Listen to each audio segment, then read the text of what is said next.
Pemirsa, kita akan kembali melihat hasil jejak pendapat sederhana yang kami lakukan dari media sosial. Kita lihat bersama mengenai apakah Anda setuju bila pelanggaran etika dapat dipidana. Mayoritas responden mengatakan setuju, 84% menyatakan setuju bila pelanggaran etika dapat dipidana. Nah, etika ini kan merupakan sumber norma hukum, namun pelanggaran etika tidak masuk dalam ranah penegakan hukum. Pelanggaran etika tengah menjadi tren di kalangan pimpinan lembaga negara. Ada 2 pimpinan KPK, Ketua MK hingga Ketua KPU yang tersandung kasus asusila. Dan inikah implikasi kepentingan politik yang mewarnai pemilihan pejabat publik? Silakan tanggapannya Prof. Gayus. Ya. Kita mulai di Prof. Gayus mengenai evaluasi juga nih Prof mengenai sistem penyaringan calon penyelenggara negara terutama yang bermasalah. Ya, sebelum saya menggambarkan sosok pimpinan yang seperti apa, yang panutan, yang memberi motivasi yang baik.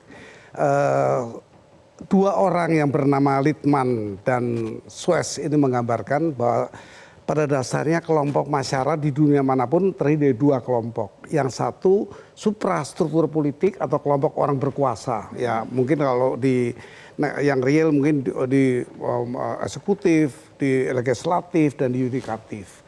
Sementara yang separuh lainnya dan lebih besar biasanya itu infrastruktur politik.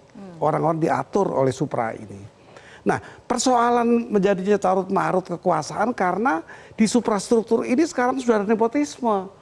Banyak dimasukin, kalau sebut saja lembaga apa yang mungkin jadi umum, DPR. DPR ternyata tidak mudah orang umum itu bisa masuk, terseleksi masuk. Ini sudah ada nepotisme di sini. Bagaimana nanti membentuk oligarki.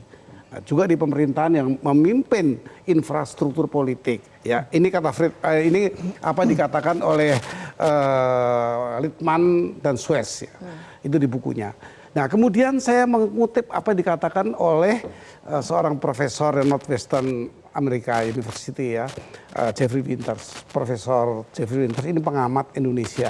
Kita juga punya pengamat Amerika, Timur Tengah kita punya di UI. Nah, dia mengatakan bahwa demokrasi ini dipakai sekarang terselubung, sepertinya bebas, sepertinya teratur dengan hukum. Tetapi ternyata di dalam tidak.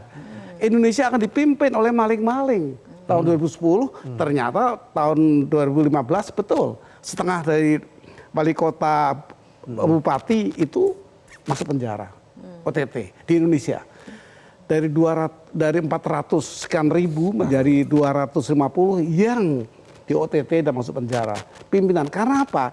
Demokrasi yang tinggi dan demokrasi itu terselubung sebenarnya. Sepertinya demokrasi yang baik, sepertinya.